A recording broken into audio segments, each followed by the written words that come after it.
The seal memorializes the significance of Hannah's role in our country's fight for independence, our origin, which will be celebrated in 2026, just 3 years from now, because she died, unintentionally martyred. Additional young men and teenage boys enlisted in the New Jersey militia and the Continental Army. Those increased troop numbers turned the tide of the war 16 days later at the Battle of Springfield, where British and Hessian forces were turned back in their effort to seize George Washington at Morristown. Can you imagine what would have happened if they had been successful? And please don't conflate current gun violence with war. Please don't let Hannah die a second time. Thank you.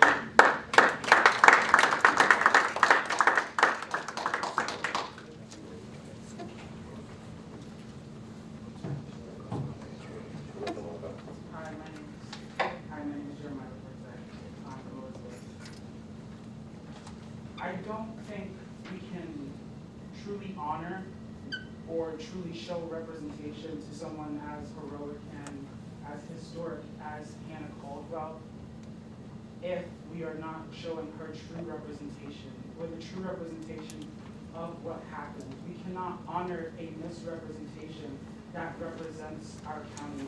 We cannot say we are to be represented by something that is ignorant at most, that is insignificant as to minimize her itself, as the seal does. It does not show what happened. It does not show why we are here today. It does not show how we came here today. It stands for gun violence. It stands for the maltreatment of women. As a gun violence survivor, I do not believe this is what should represent us. As a student, I do not believe this is what should represent us. We live in a world now where thousands upon thousands of murders in schools, of murders against women, minorities, and groups that don't deserve such treatment have to sit under a seal that represents not us. It is mal, it is ignorant, and it is bewildering that this seal has sat where it sits for so long. And I do agree, and I think it's time that we change this. I think it's time that Hannah has the correct honor, and Hannah has the correct historic significance that she is deserving of. As a 17-year-old, as a indigenous Afro-Latino, a minority of much, as a student, if I can stand here and see the problem with that seal, I think everyone should be able to see the problem with that seal. Thank you.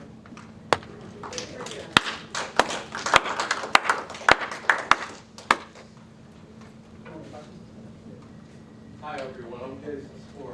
A little nervous. I was born in Plainfield, grew up here, county seat, elementary school, Walter High School. Class of 95, my brother's class of 98. That seal means a lot. To me, bigger than Hannah Caldwell. The British troops came down Elizabeth Fort, same place I watched the Twin Towers go up in smoke. Shouldn't be changed.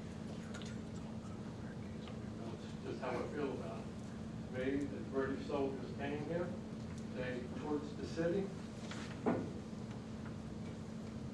raped women. I mean, they talk about violence on women, that's what they did. That's something to remember. They marched up to Union, that's where that event occurred.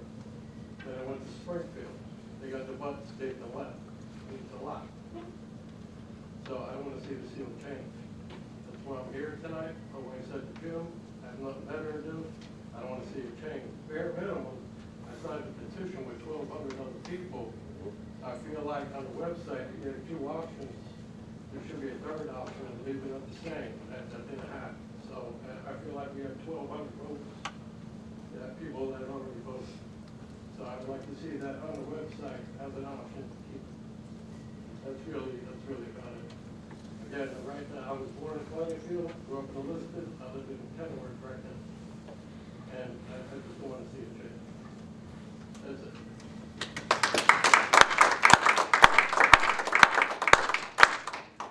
This is a copy of the statement from the clerk.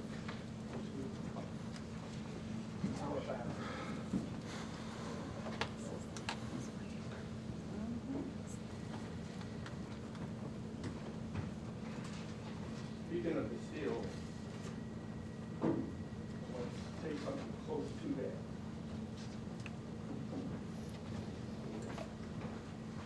Salaam Ismaill, Director of National United Council Incorporated. I'm also one of the founders of 1741 Project Truth and Justice. And I come here today, as I came 3 years ago, to suggest to respond, to recognize what happened in 1741, where 3 slaves were burned at the stake. We believe, according to some report, at the site of the courthouse, which is one of the emblems we're talking about replacing with the seal, which I find insulting. The other thing I want to say to the board, slavery was real. It impacted my people beyond anybody's imagination. My mom from Mississippi, my mom and dad from Mississippi experienced Jim Crow era. The first thing when we moved to Elizabeth, the first thing she talked about was some of the things she studied about Elizabeth. And Elizabeth had a brutal history of enslavement. Just so you can just to describe how it burned, how it was in the city. Not only did they burn or hang these slaves, but even to the crisp, to where they break up a part of their bodies and parade it amongst themselves. Some kept them as trophies. So I see how quickly you respond when other issues, like the Hannibal matter, which I don't take no side on that. But when every time we come with an African American cause, speaking of moms and gun violence, just not too long ago before, I presented to you also to create an office on violence prevention and intervention. I served as the State Study Commission on Violence, as you know, appointed by then President. And we talked extensively on ways to try to deal with violence. And we came up with a proposal. Is now still stuck in somebody's assembly or senate to even consider all counties to have such an office. Elizabethtown is a city that was the first state capital, which is now Elizabeth, New Jersey. George Carey, as you well know, was the head of the province. He appointed his cousin Philip, and his other cousin who he married, Elizabeth, was named after this town. This is my home. This is all I know. 80 to 90, I believe, nieces and nephews still live in the city. Some of these, all these buildings, historical buildings, are named after slave owners. It's insulting. And I come to this board in 2020. We asked in 2021. I got sick for a while. 2022, now back here again. And I see how you respond to other matters. But somehow you get stuck when you talk about black people.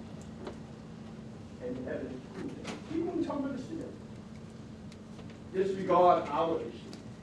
You go to any issue, but specifically is my brother and sister in the white communities, because you really listen. But every time we come here, we don't come here often. We gave the gun violence office. We gave other issues that we brought to you before you, and now we're back here. Let me just say this, we're going to be at every meeting, I'll be presenting a full fact sheet of every piece of, from the first mayor of this city, who was a racist, bigot, and his a father, Nathaniel Bono, on the building there. And his son, one of the mayors, our first mayor, Elizabeth, his slave was the shoemaker for him. there's a lot of stories about slavery in this town. And to ignore it is an insult. Right now, there's bills in the Assembly and in the Senate to talk about possibly developing a task force to even evaluate the possibility of a reparation bill. I'm coming to you soft Speaker, today. Mr. I'm gonna wrap Salaam. up. I'm gonna wrap up. Today, I come to you with an offer of power plan. I'm not gonna do that. What's wrong? We will not, my community will not be ignored. Thank you very much.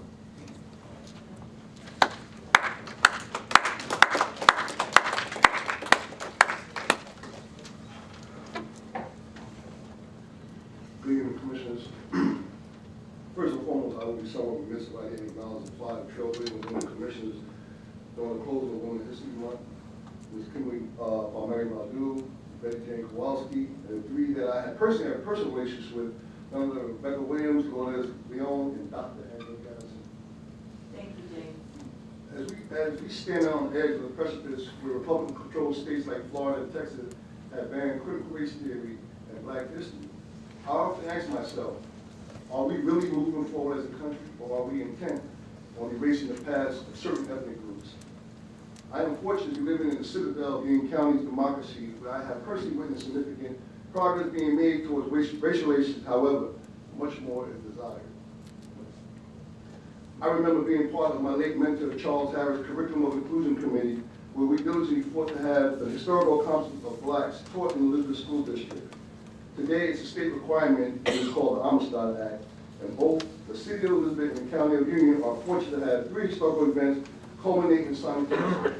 The Amistad Act, led by Reverend George Britt, the 313 project led by Sean Brody and Reverend Lundy, and the 1741 project led by none other than Salaam Ismaill. All 3 of those committees are intertwined and connected from a historical perspective, and the events surrounding them are woven into the fabric of Union County and the City of Elizabeth. With that said, the progress that has been made will be blighted if we are taking into consideration what Malcolm X said when he was asked that proverbial question about blacks making progress. If you stick a knife in my back 9 inches and pull it out 6 inches, there's no progress. If you pull it all the way out, that's not progress. The progress is healing the wound that the blow made. By not giving the 1741 project its proper significance and recognition, it's like not even pulling the knife out, much less healing the wound. However, we must first admit the knife was there. In closing, establishing a monument recognizing a very dark period in the City of Elizabeth will be the first step in reparations. And I come before this board to appeal to you. Camden, Perth Amboy, Hoboken, Jersey City, and Elizabeth were thriving slave ports. So Perth Amboy recently recognized its role in slavery, and it became a slave port. So I asked this county to take the same position and adopt this, what we're trying to do with the 1721 project. Thank you.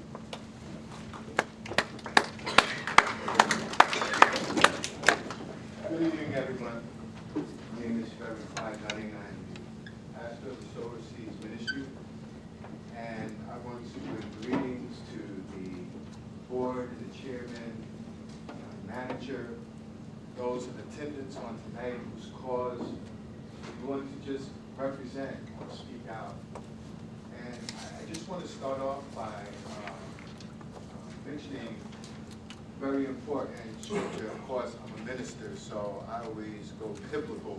But I think about the Ark of the Covenant when they had the 12 stones. When Joshua, as a monument, wanted the children of Israel to remember the tragedy and the slavery and the history that they had gone through.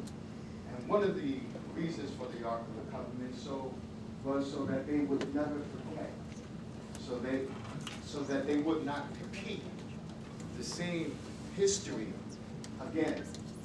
And I admire from a biblical perspective because if we forget the history, we tend to go back to the same history.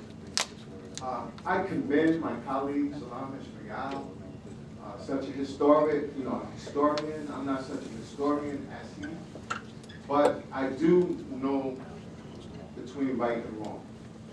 And I do know what happened in 1741, that I could hear the voices and the spirit of the slaves that were burned at the stake outside the Union County Courthouse. And I could hear their spirits crying to let justice be heard, even though it's hundreds of years later, justice has not been resolved as of today. We have a moral obligation. I don't know about you, I may not look as old, but I come from the baby boomer generation. How many baby boomers do we have here today? Well, when I came up as a baby boomer, one of the delights that I had growing up was that there was a reconciliation in the nation. Somehow we seem to have slipped backwards. We go forward, we go backwards. But based on the eyes of each chairman that I have seen, and the smiles that you represented here tonight, I know that your hearts and your minds are geared toward reconciliation, toward any issue that affects and is traumatic toward humanity or any human being that is affected by any harsh and tragic history that they have suffered.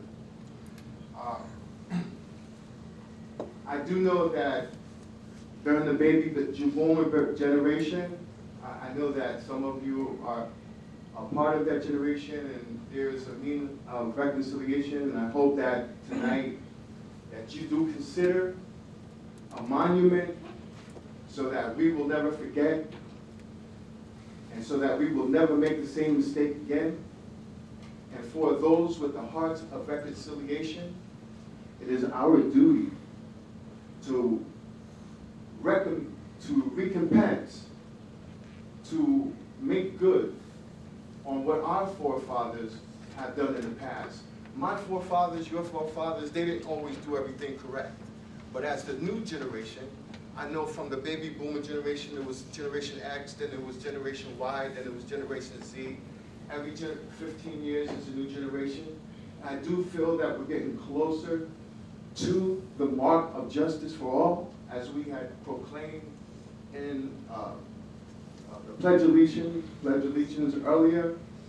And I do believe that all of us have a sole responsibility to move toward progress, to make sure that each person under God, with liberty and justice for all, shall be heard and their monuments shall be represented, so that we will not forget and that we will not make the same mistakes again. Thank you.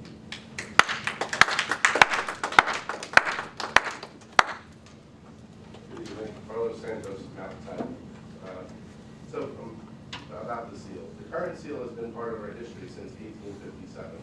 We cannot change history. Why the sudden need to replace it? Today it is our seal. What's next? Our county historic sites and trails. Union County is one of the most historic rich counties in the nation. We are home to numerous historical sites, including Boxwood Hall, Caldwell Parsonage, the Oswald Home, the Drake House, the Hetfield House, Liberty Hall, the Crane House, the Robinson Plantations, and many others. Union County is home to multiple George Washington historical trails. The Township of Springfield hosted a reenactment of the war. Even this past summer, the Township of Westfield hosted a reenactment on Mountain Avenue to showcase our history. It was very well attended because our residents have an interest in our history. Families enjoy visiting all the above listed sites and events. We visit these sites to learn about our Union County's history and learn what and how our original founders and settlers lived and died for. They battled and died for our rights. By removing the existing seal, you are dismissing what these brave men and women stood for in our country, in our county, and our nation's history. Without their sacrifice, none of us would be here. Union County usually does an excellent job to preserve our history. Why change that now? Besides the cost to replace all these logos countywide, it is a waste of taxpayer dollars when we have much bigger issues at hand. As of yesterday, I learned that the county has put up a poll on its website and social media to vote on a new seal. It is very biased in my opinion, since they do not even include the original seal as a choice for our residents to vote on. I'm extremely disappointed in the lack of transparency from the county on this topic to our residents.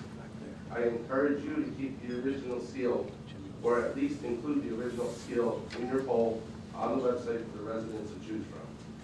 I would also ask that you make it an interactive poll where our residents can see the tally to further show transparency to our residents. Thank you.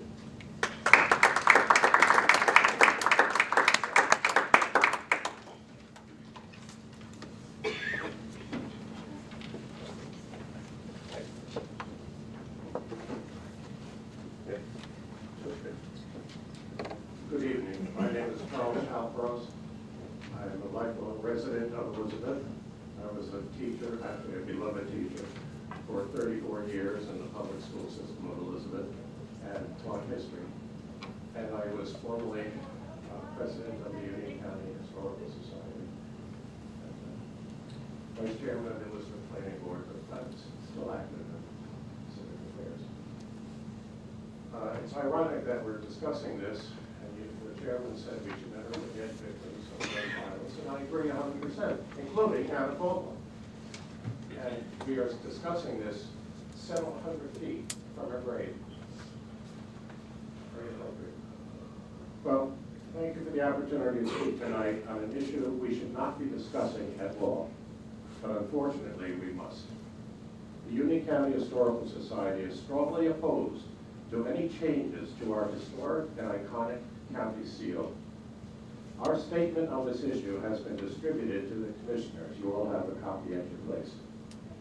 We hope you will read it and consider it with open minds. A major objection, as I can gather, since the previously secret talks have become public, is that what the seal portrays is offensive. Yes, it is horrible, but it really happened. And to this day, we have honored Hannah Caldwell's sacrifice and its important historical significance. In this very disturbing time of pulling down statues, changing names, covering up murals, and actually rewriting history, let's not make our seal another victim of this misguided historical ignorance. The Union County Historical Society was instrumental in the formal adoption of the seal almost 100 years ago. And it has proudly served as a symbol of our local history, as well as a powerful reminder of just how fragile the concepts of freedom and democracy are, especially in today's world, and how great was the cost in their creation and preservation. The proposed changes are nothing less than a desecration of the history and ideals that the seal has symbolized for over 100 years. Thank you for your attention.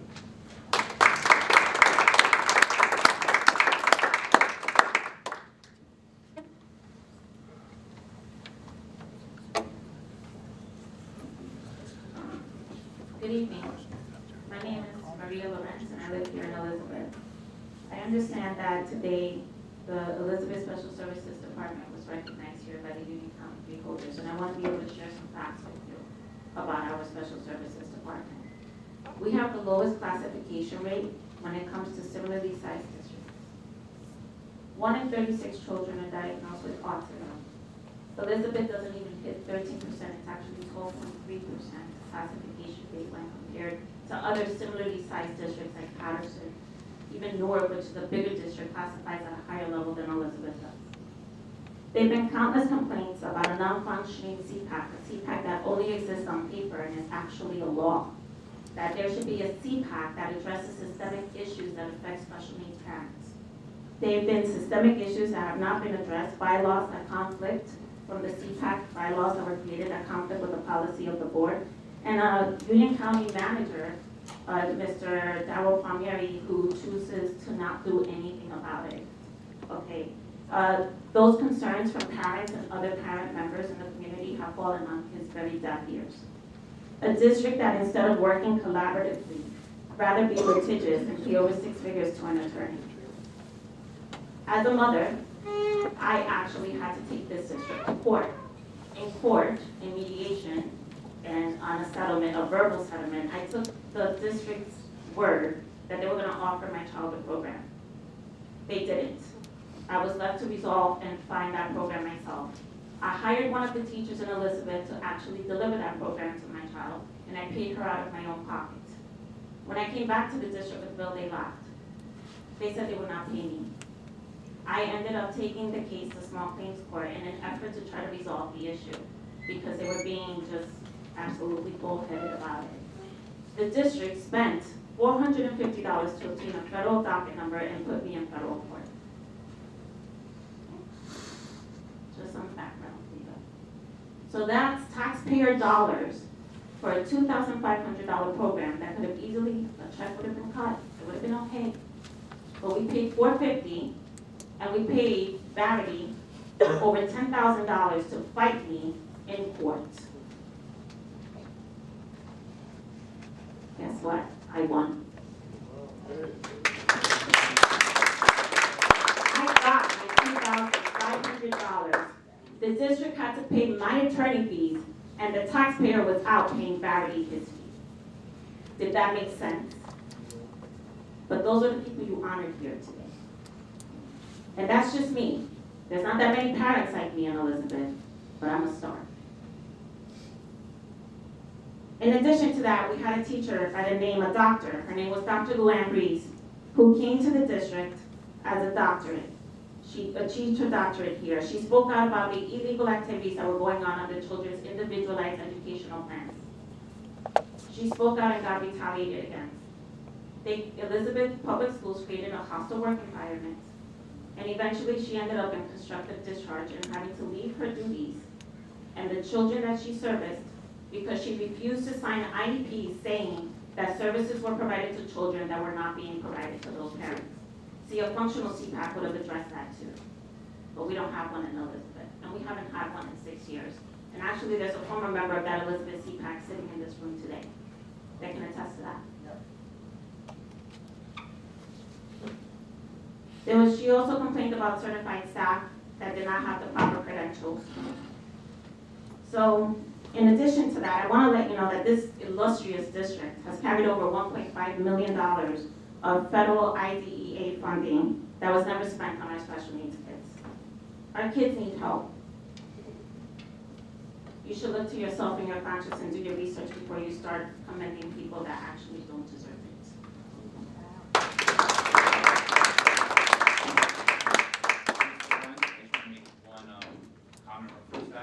If not the Union County manager. You mentioned the Union County superintendent. Just wanna Yes, clarify sorry. that. Yeah, it was the Union County Superintendent. You're absolutely 1,000%. Darryl Palmieri's his name.